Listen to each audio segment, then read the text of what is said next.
बिस्मिल्लाहिर्रहमानिर्रहीम, अस्सलाम वालेकुम। आप यूट्यूब चैनल देख रहे हैं। मेरा नाम हसन निसार है। मेरे साथ लोग हैं केपी से आए हुए।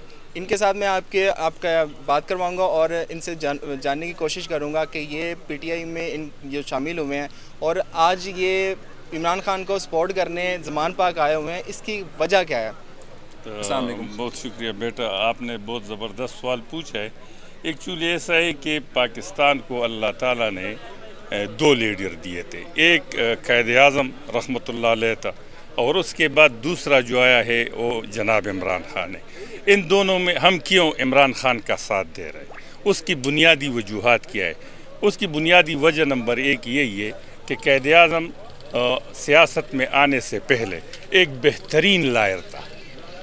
उसने अपना लोहा मनवाया था सियासत में आने से पहले एज अ लायर। उसी तरह इमरान खान जो कि सियासत में आने से पहले एक क्रिकेटर था और इसने पूरी दुनिया में अपनी एक पहचान बनाई थी। दूसरी बात, क़ायद आज़म भी कामयाबी के बाद पॉलिटिक्स में आए थे, ये भी कामयाबी के बाद पॉलिटिक्स में आए हैं। क़ायद आज़म का भी न वालिद लीडर था, न दादा लीडर था, न उसके फैमिली में कोई लीडर था, न उसको विरासत में ये लीडरशिप मिली थी। इसी तरह तीसरी इनमें सिमिलरिटीज़ दोनों में ये है जनाब और इमरान खान में कि इमरान खान का भी न वालिद लीडर था, न चचा लीडर था, न कोई इसके विरासत में ये लीडरशिप इसको मिली। अच्छा, क़ायद आज़म ने मरने से पहले वसीयत की थी कि उसका जितना भी माल व असबाब था उसने 3 हिस्सों में तकसीम किया था। एक हिस्सा सिंध मदरसतुल इस्लाम को दिया था, एक इस्लामिया कॉलेज पेशावर को दिया था, एक अलीगढ़ यूनिवर्सिटी को दिया था, जो आज भी इस्लामिया कॉलेज अलीगढ़ और सिंध मदरसतुल इस्लाम अब भी चल रहे।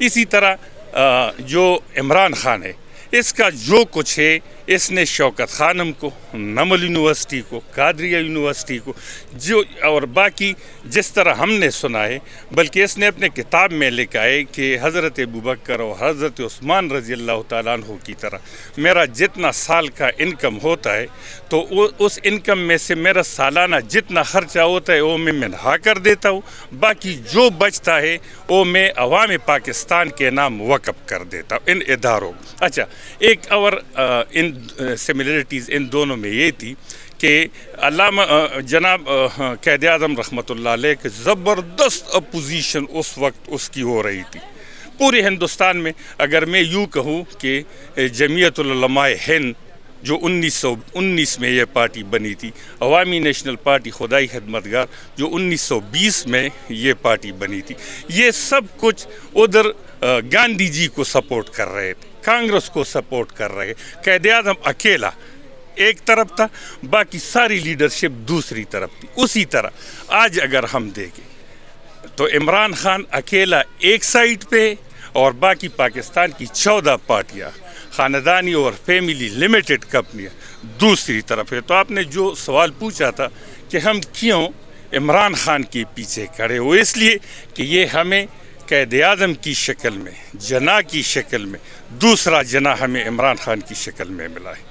और इंशाअल्लाह रहमान जिस तरह क़ायद आज़म को कामयाबी मिली थी पाकिस्तान की शक्ल में, इस्लामी जमहूरिया पाकिस्तान की शक्ल में, इसी तरह इमरान खान जो उसने एक पार्टी बनाई है जिसका नाम इंसाफ की तहरीक रखा गया है, इंशाअल्लाह उसी तरह क़ायद आज़म की तरह ये भी कामयाब रहेगा और इस मुल्क में इंसाफ का बोलबाला होगा और हमारी आने वाली नस्लें इंशाअल्लाह इधर राज करेगी। बहुत शुक्रिया। मुझे एक बात बताइएगा, आपने बहुत प्यारी हिस्ट्री और तशबीह दी है इमरान खान साहब को क़ायद आज़म के साथ, ठीक है।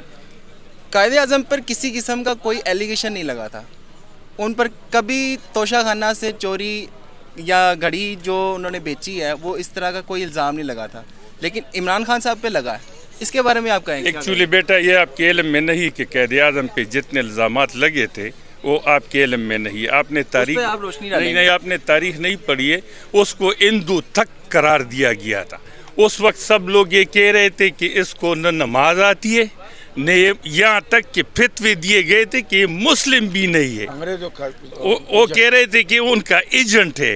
हालांकि जिस तरह इमरान खान की तकारीर लोग सुनते तो रुईदात खान आज भी जिंदा है, रुईदात खान साहब मर्दान के, वो कह रहा था कि मैं कराची में असिस्टेंट कमिश्नर था 1946 में, तो कह रहा था कि लोग खड़े थे और क़ायद आज़म की एक बाती को तकरीर इंग्लिश में किया करते थे।